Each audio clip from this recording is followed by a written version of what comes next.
Capítulo 25. A vidente entreouvida. O fato de Harry Potter estar saindo com Gina Weasley parecia interessar a muitas pessoas, a maioria garotas. Harry, porém, sentiu-se, de uma forma nova e feliz, indiferente às fofocas, nas semanas que se seguiram. Afinal de contas, era bem agradável ser assunto de conversas por algo que o deixava mais contente do que lembrava haver sido em muito tempo, em vez de por sua participação em terríveis cenas de magia das trevas. Eu achava que as pessoas teriam mais o que fofocar, comentou Gina, no chão da sala comunal, recostada nas pernas de Harry e lendo o Profeta Diário. 3 ataques de dementadores em uma semana, e só o que a Romilda Vane me pergunta é se é verdade que você tem um hipogrifo tatuado no peito. Rony e Hermione caíram na gargalhada. Harry fingiu não ouvir. Que foi que você respondeu? Que era um rabo-córneo húngaro, informou Gina, virando lentamente a página do jornal. Muito mais macho. Obrigado, disse Harry rindo. E o que foi que você disse a ela que o Rony tem? Um mini-puff, mas eu não disse onde. Rony ficou sério, enquanto Hermione rolava de rir. Olha, ameaçou ele, apontando para Harry e Gina. Só porque dei licença não quer dizer que não possa retirar. Licença, caçoou Gina. Desde quando você dá licença para eu fazer alguma coisa? Aliás, foi você mesmo que disse que preferia o Harry ao Miguel ou o Dino. Preferia mesmo, concordou Rony de má vontade. E desde que vocês não comecem a se agarrar em público. Seu hipócrita nojento. E você e a Lilac ficavam se enroscando feito um par de enguias por toda a escola. Quis saber Gina. Mas a tolerância de Rony não seria posta à prova porque começou junho, e o tempo de Harry e Gina juntos foi se tornando mais limitado. Os nons dela estavam próximos, e com isto, ela era obrigada a rever a matéria noite adentro. Em uma dessas noites, em que Gina se recolheu à biblioteca e Harry se sentou junto à janela da sala comunal, supostamente para terminar o dever de herbologia, mas na realidade revivendo uma hora muito feliz que passou com Gina à beira do lago na hora do almoço, Hermione largou-se na cadeira entre ele e Rony com uma expressão desagradavelmente decidida no rosto. Quero falar com você, Harry. Sobre o quê? Perguntou ele desconfiado. Ainda na véspera, Hermione o censurou por distrair Gina, quando ela devia estar estudando a sério para os exames. O tal do príncipe mestiço. Outra vez, não, gemeu ele. Quer esquecer isso? Harry não ousou voltar à sala precisa para recuperar o livro, e o seu desempenho em poções estava sofrendo proporcionalmente, embora Slughorn, que aprovava Gina, atribuísse isso, brincando, ao fato de Harry estar apaixonado. Mas ele tinha certeza de que Snape ainda não tinha perdido a esperança de pôr as mãos no livro do príncipe, por isso resolveu deixá-lo onde guardou, enquanto o professor estivesse vigiando. Não vou esquecer, respondeu Hermione com firmeza, enquanto você não escutar tudo. Então, estive investigando um pouco quem poderia ter o passatempo de inventar feitiços das trevas. Não era um passatempo para ele. Ele, quem disse que era ele? Já discutimos isso, retrucou Harry irritado. Príncipe, Hermione, príncipe. Certo, disse Hermione, manchas vermelhas afogueando seu rosto enquanto tirava uma notícia de jornal muito antiga do bolso e a batia na mesa diante de Harry. Olhe isto aqui, olhe a foto. Harry apanhou o pedaço de papel quebradiço e estudou a foto animada, que o tempo amarelou. Rony se inclinou para ver também. A foto mostrava uma garota magricela de uns 15 anos. Não era bonita. Seu rosto expressava, ao mesmo tempo, raiva e mau humor, com sobrancelhas grossas e um rosto pálido e comprido. Sob a foto, havia a legenda, Aileen Prince, capitã do time de bexigas. E daí? Perguntou Harry, passando os olhos pela pequena notícia que a foto ilustrava. Era uma história meio sem graça sobre competições interescolares. O nome dela era Aileen Prince. Príncipe, Harry. Os dois se entreolharam, e Harry entendeu o que Hermione estava tentando dizer. Ele caiu na gargalhada. Nem pensar. Que? Você acha que ela era o príncipe? Qual é? E por que não? Harry, não existem príncipes de verdade no mundo bruxo. Ou é um apelido, um título que alguém inventou, ou até mesmo sobrenome verdadeiro, não? Não, escute. Vamos dizer que o pai dela fosse um bruxo com o sobrenome Prince, e a mãe fosse uma trouxa, isso faria dela um príncipe mestiço. Muito engenhoso, Hermione. Mas faria, talvez ela sentisse orgulho de ser meio príncipe. Escute aqui, Hermione, sei que não é uma garota. Simplesmente sei a diferença. A verdade é que você acha que uma garota não seria inteligente o bastante, retrucou Hermione zangada. Como é que eu poderia conviver com você durante 5 anos e achar que garotas não são inteligentes? Perguntou Harry ofendido. É o jeito de ele escrever. Sei que o príncipe era um cara, sei a diferença. Essa garota não tem nada a ver com a história. Mas, afinal, onde foi que você arranjou esta notícia? Na biblioteca, respondeu Hermione previsivelmente. Tem uma coleção completa de profetas antigos. Bem, vou descobrir mais sobre Aileen Prince, se puder. Divirta-se, desejou Harry irritado. Pode deixar, respondeu Hermione. E o primeiro lugar onde vou procurar, atirou para Harry, ao chegar ao buraco do retrato, é nos registros dos prêmios de poções. Harry a acompanhou com um olhar feio por um momento, então voltou à contemplação do céu que escurecia. Hermione jamais conseguiu se conformar que você seja melhor do que ela em poções, disse Rony, retomando a leitura do seu exemplar de 1000 ervas e fungos mágicos. Você não acha que eu sou maluco por querer o livro de volta, acha? Claro que não, respondeu Rony lealmente. Ele era um gênio, o príncipe.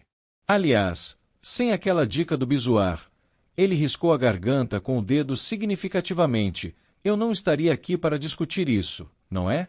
Quero dizer, não estou dizendo que aquele feitiço que você usou contra o Malfoy foi legal. Nem eu. Harry se apressou em concordar. Mas ele se recuperou, não foi? Pronto para outra num instante. É, concordou Harry. Era pura verdade, embora sua consciência continuasse a doer um pouquinho. Graças ao Snape. Você ainda tem uma detenção com ele nesse sábado? Continuou Rony. Tenho, e no sábado seguinte e no sábado depois do sábado seguinte, suspirou Harry. E agora, ele anda insinuando que, se eu não terminar todas as caixas até o fim do trimestre, continuaremos no próximo ano. Harry estava achando essas detenções particularmente chatas porque consumiam o tempo já limitado que ele poderia passar com Gina. Na verdade, ultimamente ele tinha se perguntado muitas vezes se Snape não saberia disso, porque estava liberando Harry cada vez mais tarde e fazia comentários mordazes de que Harry estava deixando de aproveitar o tempo claro e as várias oportunidades que oferecia. Harry foi despertado dessas amargas reflexões pelo aparecimento de Jaquito Peaques, que lhe estendia um rolinho de pergaminho. Obrigado, Jaquito. Ei, é do Dumbledore, exclamou Harry empolgado, desenrolando e lendo o pergaminho. Ele quer que eu vá ao escritório dele o mais rápido que puder. Os garotos se entreolharam. Caramba, sussurrou Rony. Você supõe que... Será que ele achou? É melhor ir ver, não é? Disse Harry, pondo-se em pé de um salto. Ele saiu correndo da sala comunal e continuou pelo corredor do 7º andar o mais rápido que pôde, sem encontrar ninguém exceto Pirraça, que passou voando na direção oposta, atirando pedacinhos de giz em Harry, de um jeito meio rotineiro, e soltando grandes gargalhadas ao se desviar das azarações defensivas do garoto. Quando Pirraça desapareceu, o silêncio voltou aos corredores. Faltando apenas 15 minutos para o toque de recolher, a maioria das pessoas já tinha voltado para suas salas comunais. Então Harry ouviu um grito e um baque.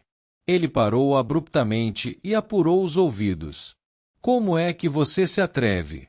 O estardalhaço vinha de um corredor vizinho. Harry acorreu, empunhando a varinha, virou um canto e viu a professora Trelawney esparramada no chão, a cabeça coberta com seus muitos chales, várias garrafas de xerez caídas a um lado, uma delas quebrada. Professora! Harry adiantou-se depressa e ajudou a professora Trelawney a se pôr de pé. Alguns de seus colares cintilantes tinham embaraçado em seus óculos.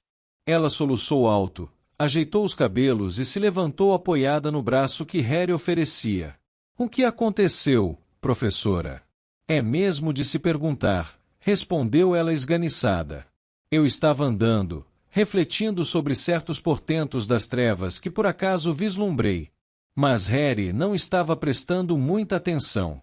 Acabava de reparar onde estavam parados. Ali, à direita, encontrava-se a tapeçaria dos trasgos dançarinos, e à esquerda, aquele trecho liso e impenetrável de parede que ocultava. Professora, a senhora estava tentando entrar na sala precisa? Oráculos que me foram confiados. Que? Ela pareceu repentinamente esquiva. A sala precisa, repetiu Harry. A senhora estava tentando entrar aí? Bem, não sabia que alunos tinham conhecimento. Nem todos. Mas que aconteceu? A senhora gritou, como se tivesse se machucado. Bem, disse a professora, cobrindo-se defensivamente com chales, e fixando em Harry os olhos imensamente aumentados pelas lentes. Eu queria depositar certos pertences meus na sala, e murmurou alguma coisa sobre acusações perversas. Certo, concordou Harry, olhando para as garrafas de xerez dela. Mas a senhora não conseguiu entrar para escondê-los? Harry achou isto muito estranho. Afinal, a sala abriu-se para ele, quando quis esconder o livro do príncipe mestiço. Eu entrei sem problema, explicou a professora Trelawney, olhando aborrecida para a parede. Mas já havia alguém lá dentro. Alguém lá? Quem? Quis saber o garoto. Quem estava lá dentro? Não faço ideia, respondeu a professora, parecendo um pouco assustada com a urgência na voz de Harry. Entrei na sala e ouvi uma voz, o que nunca me aconteceu em todos esses anos em que escondi, em que usei a sala, quero dizer. Uma voz. Dizendo o quê? Não sei se estava dizendo alguma coisa. Estava dando vivas. Vivas. Gritos de alegria. Ela confirmou com a cabeça. Harry olhou-a espantado. Homem ou mulher? Eu arriscaria dizer que era homem. E parecia feliz. Muito feliz, disse a professora fungando. Como se estivesse comemorando. Sem a menor dúvida. Então perguntei, quem está aí? A senhora não poderia descobrir sem perguntar? Questionou Harry, ligeiramente frustrado. O olho interior, replicou a professora com dignidade, ajeitando seus chales e os muitos fios de contas reluzentes, estava contemplando questões muito distantes da esfera mundana de vozes que gritam de alegria. Certo, apressou-se Harry a dizer, já tinha ouvido falar demais no olho interior da professora Trelawney. E a voz respondeu quem era. Não respondeu. Ficou tudo escuro como breu, e no momento seguinte, eu estava sendo arremessada de cabeça para fora da sala. E a senhora não previu isso? Exclamou Harry, incapaz de se conter. Não previ, como disse, ficou tudo escuro como... A professora parou e olhou desconfiada. Acho melhor a senhora contar ao professor Dumbledore, sugeriu Harry. Ele precisa saber que Malfoy está comemorando. Quero dizer, que alguém arremessou a senhora para fora da sala. Para sua surpresa, a professora Trelawney impertigou-se ao ouvir sua sugestão, com ar de superioridade. O diretor insinuou que preferia receber menos visitas minhas, disse ela friamente. Não sou pessoa de impor a minha presença àqueles que não a apreciam. Se Dumbledore prefere ignorar os avisos dados pelas cartas. Sua mão ossuda agarrou subitamente o pulso de Harry. Repetidamente, seja qual for o modo com que eu as ponha. E dramaticamente, Trelawney puxou uma carta debaixo dos chales. A torre atingida pelo raio, sussurrou ela. Calamidade, catástrofe.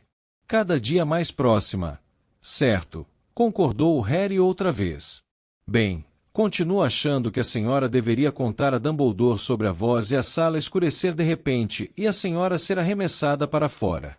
Você acha? A professora Trelawney pareceu considerar a questão por um momento, mas Harry percebeu que ela gostou da ideia de tornar a contar sua pequena aventura. Estou indo vê-lo agora, disse Harry. Tenho uma reunião com ele. Poderíamos ir juntos. Bem, neste caso, replicou a professora Trelawney com um sorriso. Ela se abaixou, recolheu suas garrafas de xerez e atirou-as sem cerimônia dentro de um grande vaso azul e branco em um nicho próximo. Sinto falta de você nas minhas aulas, Harry, disse ela comovida, quando começaram a andar. Você nunca foi grande coisa como vidente, mas era um objeto de estudo maravilhoso.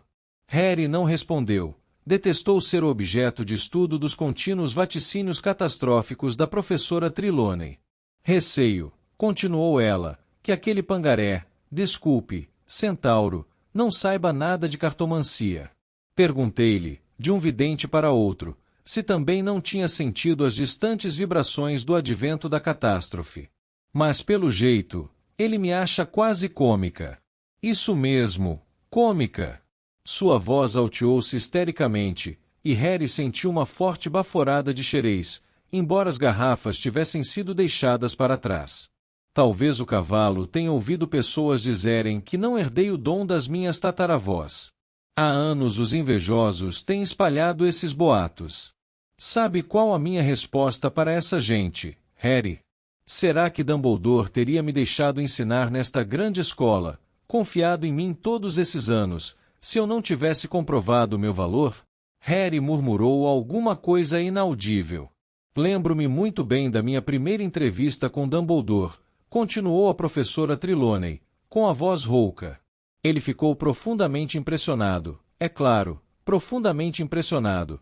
Eu estava hospedada no Cabeça de Javali, que, aliás, não recomendo, percevejos, meu caro rapaz, mas eu estava sem recursos.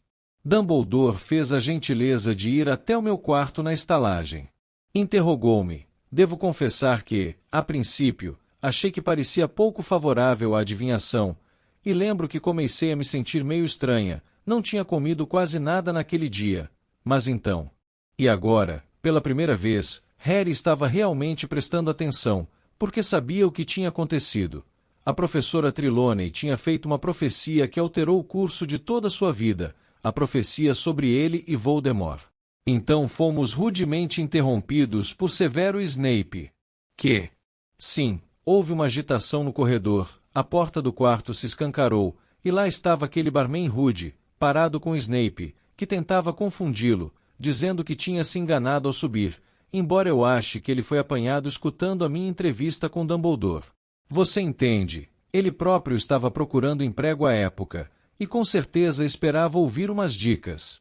Bem, depois disso, entende, Dumbledore pareceu bem mais disposto a me contratar, e não pude deixar de pensar, Harry, que ele deve ter percebido o violento contraste entre o meu jeito modesto e o meu talento discreto comparados aos do rapaz cavador e intrometido, que se dispunha a escutar às portas. Harry, querido! Trelawney olhou por cima do ombro, pois acabava de perceber que Harry não estava mais com ela. O garoto tinha parado e agora havia 3 metros de distância entre eles.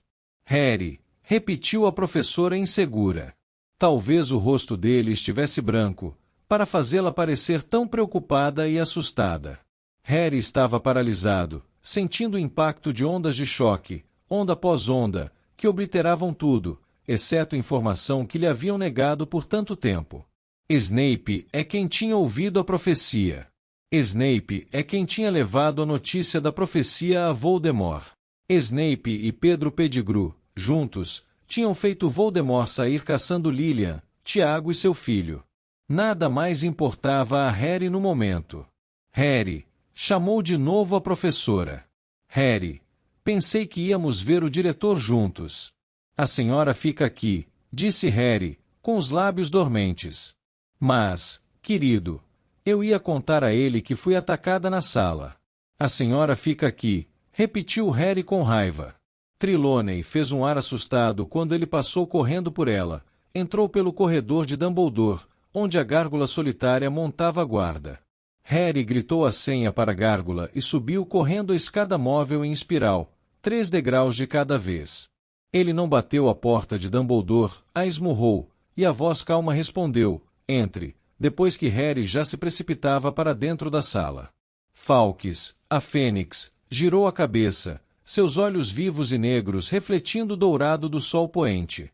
Dumbledore estava parado à janela, contemplando os terrenos da escola, uma longa capa de viagem nos braços.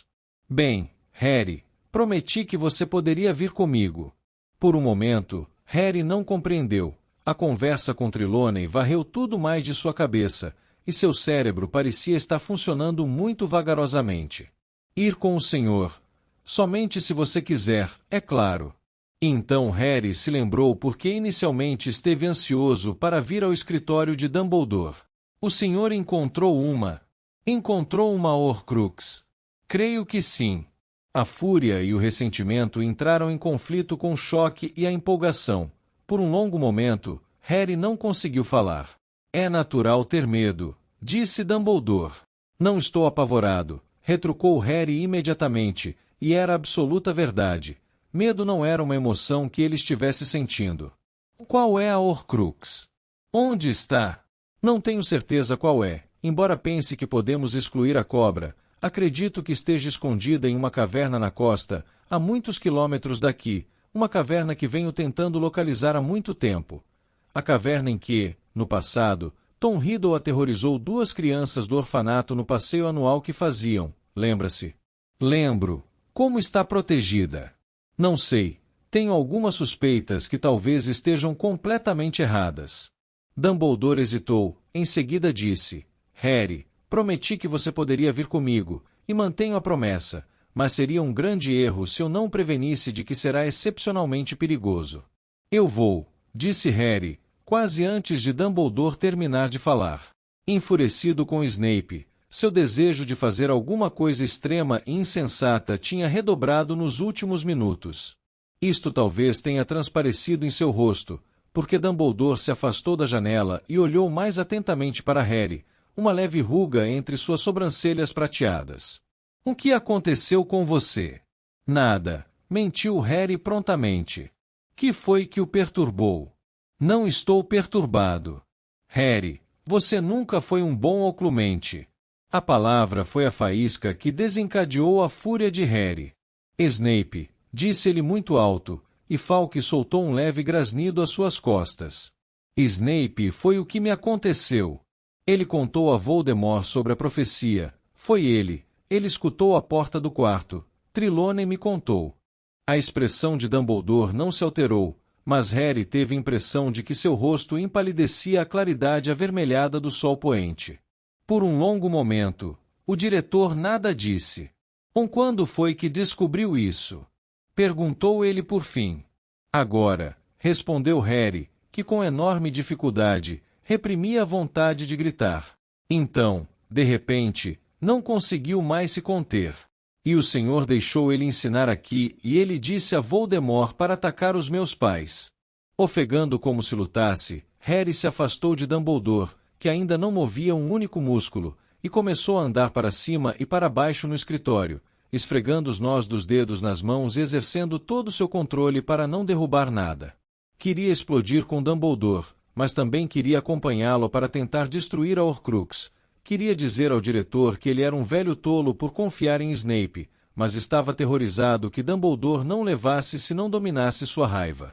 Harry, disse Dumbledore em voz baixa. Por favor, me escute. Era tão difícil parar de andar quanto se conter para não gritar. Harry hesitou, mordendo o lábio, e encarou o rosto enrugado de Dumbledore. O professor Snape cometeu um terrível. Não me diga que foi um engano, senhor, ele estava escutando a porta. Por favor, me deixe terminar. Dumbledore aguardou até ver Harry assentir bruscamente com a cabeça, então prosseguiu. O professor Snape cometeu um terrível engano.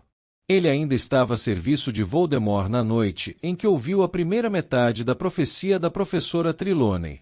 Naturalmente, correu a contar o que ouviu, porque afetava profundamente o seu senhor. Mas ele não sabia, não tinha a menor possibilidade de saber, qual era o garoto que Voldemort iria perseguir daquele dia em diante, ou que os pais que ele destruiria em sua busca homicida eram pessoas que ele próprio conhecia, que eram seu pai e sua mãe. Harry soltou uma gargalhada sombria. Ele odiava meu pai como odiava Sirius. O senhor não reparou, professor, Como as pessoas a quem Snape odeia têm uma tendência a parecer mortas. Você não faz ideia do remorso que o professor Snape sentiu quando percebeu como Lord Voldemort interpretou a profecia, Harry. Acredito que tenha sido o maior arrependimento da vida dele, e o motivo por que voltou. Mas ele é um oculmente muito bom, não é, senhor? Contrapôs Harry, cuja voz tremia com o esforço de mantê-la firme. E Voldemort não está convencido de que Snape está do lado dele, ainda hoje. Professor, como o senhor pode ter certeza de que o Snape está do nosso lado? Dumbledore ficou calado por um momento. Parecia estar tentando tomar uma decisão. Por fim, disse, tenho certeza, confio plenamente em Severo Snape. Harry respirou fundo por alguns momentos, esforçando-se para se controlar. Não adiantou. Bem, eu não, bradou ele como antes. Ele está tramando alguma coisa com Draco Malfoy neste instante, bem debaixo do seu nariz, e o senhor continua. Já discutimos isso antes, Harry. E seu tom retomou a severidade anterior. Dei-lhe a minha opinião. O senhor vai sair da escola esta noite, e aposto como nem considerou que Snape e Malfoy podem decidir. O quê? Perguntou Dumbledore, com as sobrancelhas erguidas. Que é que você suspeita que eles estejam fazendo, exatamente? Eles estão armando alguma coisa, insistiu Harry, fechando os punhos ao dizer isso. A professora Trelawney acabou de entrar na sala precisa, tentando esconder garrafas de xerez, e ouviu Malfoy dando vivas, comemorando. Ele está tentando consertar alguma coisa perigosa lá dentro, e se o senhor quer saber, ele finalmente conseguiu, e o senhor daqui a pouco vai sair porta fora sem. Basta, Dumbledore falou calmo, mas Harry calou-se imediatamente, percebeu que enfim ultrapassou alguma linha invisível. Você acha que deixei a escola desprotegida uma única vez nas minhas ausências deste ano? Não. Hoje à noite, quando eu viajar, mais uma vez teremos proteção adicional instalada. Por favor, não insinue que eu não levo a sério a segurança dos meus estudantes, Harry. Eu não, murmurou Harry, um pouco envergonhado, mas Dumbledore interrompeu-o. Não quero mais discutir este assunto. Harry engoliu o que ia dizer, receoso de que tivesse ido longe demais, de que tivesse estragado sua chance de acompanhar o diretor, mas este prosseguiu. Você quer ir comigo hoje à noite? Quero, respondeu Harry prontamente. Muito bem, então ouça.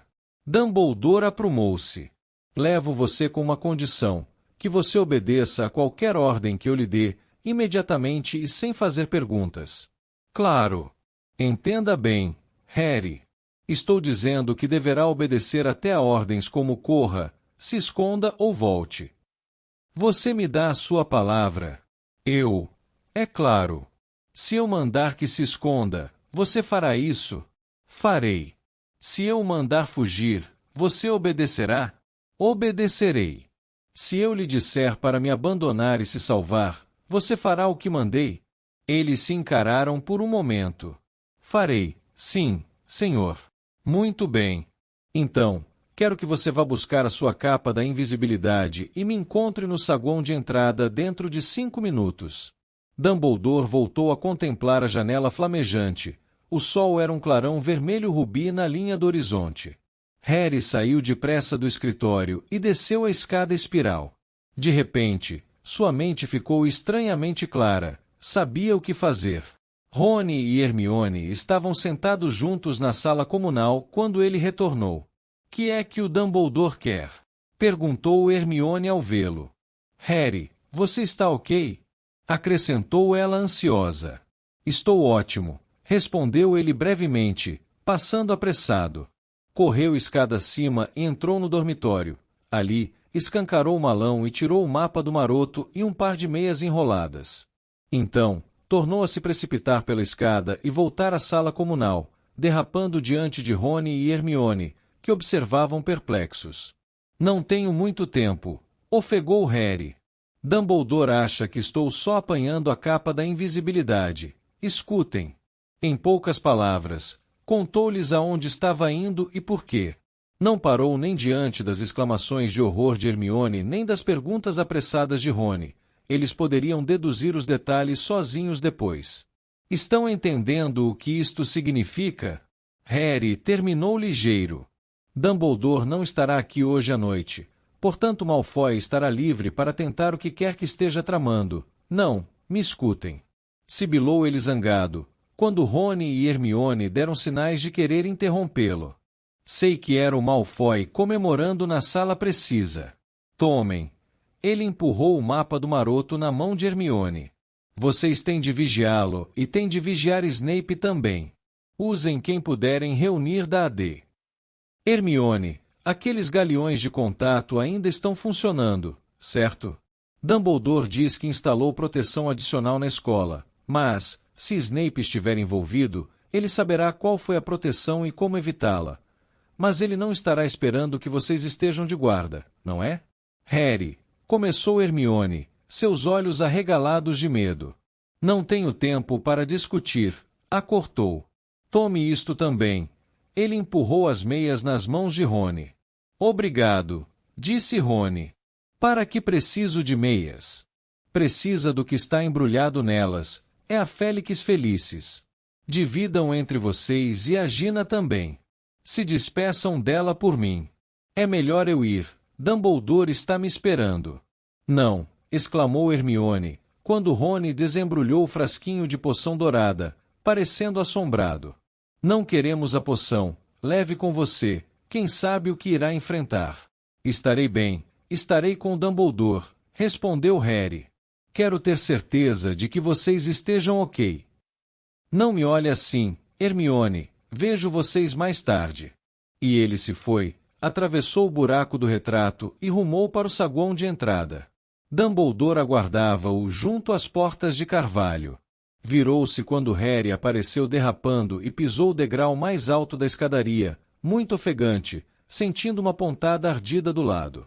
Gostaria que você usasse sua capa da invisibilidade, por favor, pediu o diretor, e esperou até Harry se cobrir, antes de dizer. Muito bem, vamos. Dumbledore começou a descer imediatamente os degraus de pedra, sua capa de viagem quase imóvel no ar parado do verão. Harry corria a seu lado, sob a capa da invisibilidade, ainda ofegando e suando muito. Mas que é que as pessoas vão pensar quando o virem saindo, professor? Perguntou Harry, pensando em Malfoy e Snape. Que vou a Hogsmeade beber alguma coisa, respondeu Dumbledore brincando. Às vezes, dou preferência a Rosmerta, outras visito o Cabeça de Javali, ou finjo visitar. É uma boa maneira de disfarçar o verdadeiro destino. Eles foram descendo pela estrada da escola à claridade crepuscular. O ar estava impregnado de aromas de capim aquecido, água do lago e fumaça de madeira da cabana de Hagrid. Era difícil acreditar que estavam caminhando para algo perigoso ou assustador. Professor, disse Harry baixinho, quando avistaram os portões no início da estrada. Vamos aparatar? Vamos. Você já sabe aparatar, creio eu. Sei, mas ainda não tenho licença. Harry achou melhor ser honesto. E se estragasse tudo desaparatando a quilômetros do lugar onde devia? Não faz mal, disse o diretor. Posso ajudá-lo novamente. À saída dos portões, eles viraram para a estrada deserta de Hogsmeade. A escuridão foi descendo rapidamente durante a caminhada, e quando por fim alcançaram a rua principal, já era quase noite. As luzes brilhavam nas janelas sobre as lojas, e assim que se aproximaram do Três Vassouras, ouviram gritos estridentes. E fique fora daqui, gritava Madame Rosmerta, expulsando à força um bruxo mal vestido. Olá, alvo, saindo tarde. Boa noite, Rosmerta, boa noite. Me desculpe, estou indo ao Cabeça de Javali, não se ofenda, mas gostaria de um ambiente mais tranquilo hoje à noite. Um minuto mais tarde, eles viraram para uma rua lateral onde o letreiro do Cabeça de Javali balançava, rangendo suavemente, embora não houvesse brisa. Ao contrário do Três Vassouras, o bar parecia estar completamente vazio. Não precisaremos entrar, murmurou Dumbledore, olhando para os lados. Desde que as pessoas não nos vejam desaparecendo. Agora, apoie a mão no meu braço, Harry. Não precisa apertar com muita força, vou apenas guiá-lo. Quando eu contar 3, 1, 2, 3. Harry se virou. Na mesma hora teve aquela horrível sensação de que o empurravam à força para dentro de um grosso cano de borracha. Não conseguia respirar, cada parte de seu corpo comprimia-se insuportavelmente. Então, quando pensou que ia sufocar, a cinta invisível pareceu se romper, e ele se viu parado em fria escuridão, enchendo os pulmões de ar fresco e salgado.